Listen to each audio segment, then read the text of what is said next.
what kind of society do you want? Do you want a society where everyone is allowed to be who they are, so to speak, and to be successful at that? Or do you want a society that does everything it can to make people the same, regardless of their individual, of the individual differences that are intrinsic to them? It is by no means obvious that that's what you want.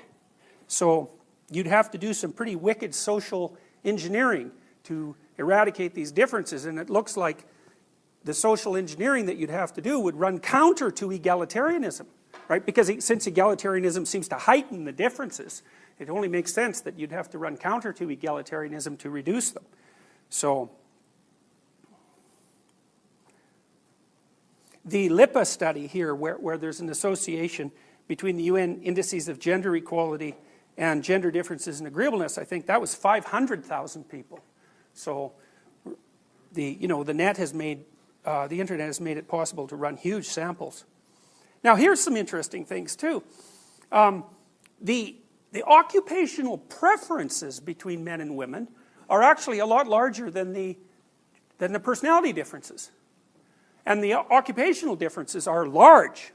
And like the gender differences in personality, the occupational preference differences increase as you move towards more egalitarian societies. So the big difference between women and men seems to be that women prefer working with people and men prefer working with things. Now, it's an interesting way to look at it, because for a long time, if you're thinking about sexist stereotypes, say up to the 1950s, maybe a little later than that, maybe up to the mid-60s or so, the idea would have been that whatever gender differences there were in occupational skill, in occupational distribution would have had more to do with skill. That was so that men were more skilled, say, at engineering, and women were less skilled at it. But what seems to be the case is that if you look at the basic predictors of success, like intelligence and conscientiousness, there's virtually no gender differences at all. Now, so what that seems to mean is that the reason that there are occupational differences, at least in egalitarian societies, is because the occupational differences are driven by choice, not by ability. Now that's something to think about, because again, that seems to indicate that if you're going to push hard against gender preferences, what you have to do, in some sense, is restrict the degree to which people's choices determine their occupational outcomes. And, once again, it's not exactly clear that you'd like to live in a society that would do that. I mean, unless you think that precise equality across every dimension in terms of occupational,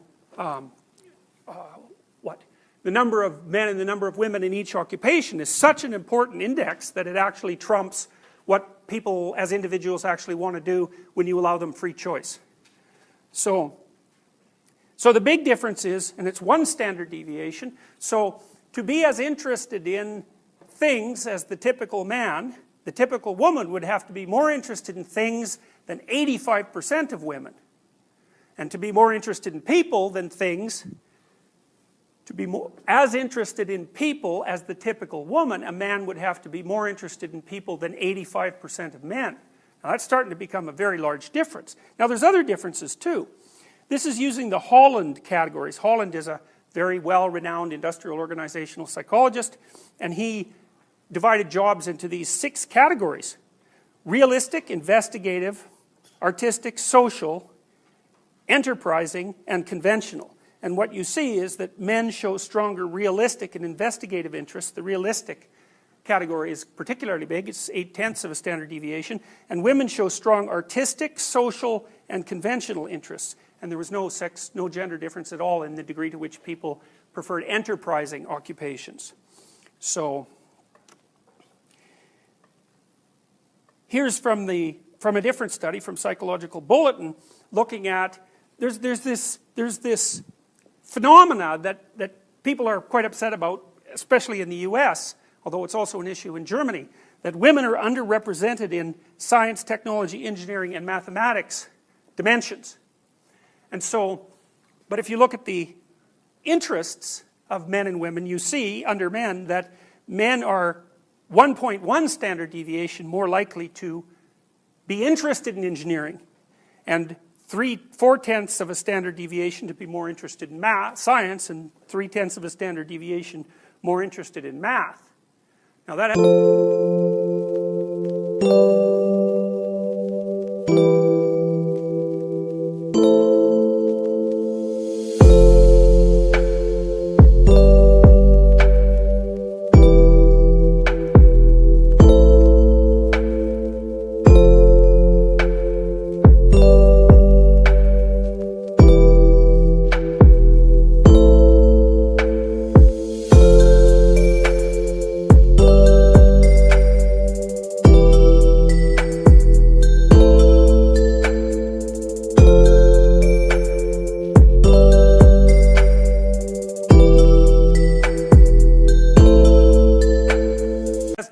has nothing to do with ability. So, you know, there is some evidence, although it's really highly disputed, and the evidence, I think, keeps going back and forth, that men are better at spatial rotation, and that seems to be linked to testosterone.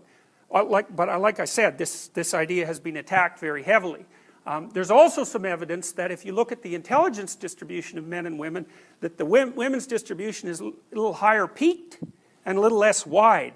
And what that means is there's far more men who fall into the extremely intellectually impaired category, and that sort of seems to go along with the fact that the vast proportion of children in school who are in trouble are boys.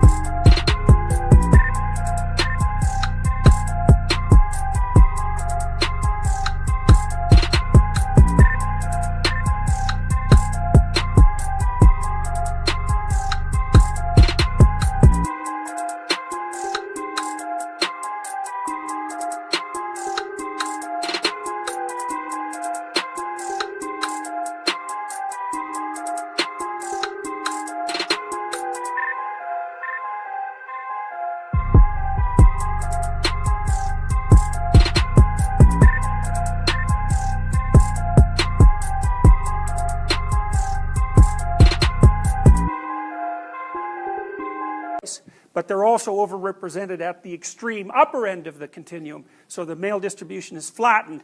And the people who believe that, well, it's typical in animal communities, mammalian communities, for there to be more variability among the men. So, because men are expendable fundamentally, and so in some sense the species can take a bigger chance with variability, even though the means remain the same. Now, that was what Larry Summers was referring to. He was a president of Harvard, when he suggested that there might be intellectual differences between men and women that in part accounted for the differences in STEM prevalence. And he just got roasted for that. In fact, I think they fired him, which was really unfair, I thought, because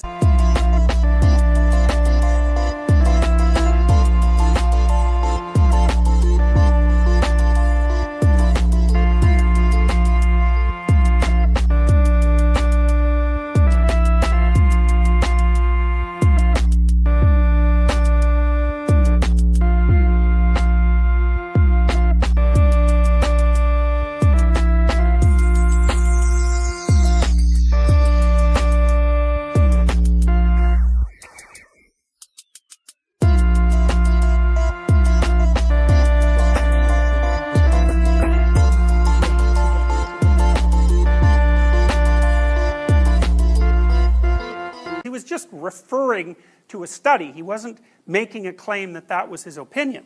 But we can put that aside for the time being.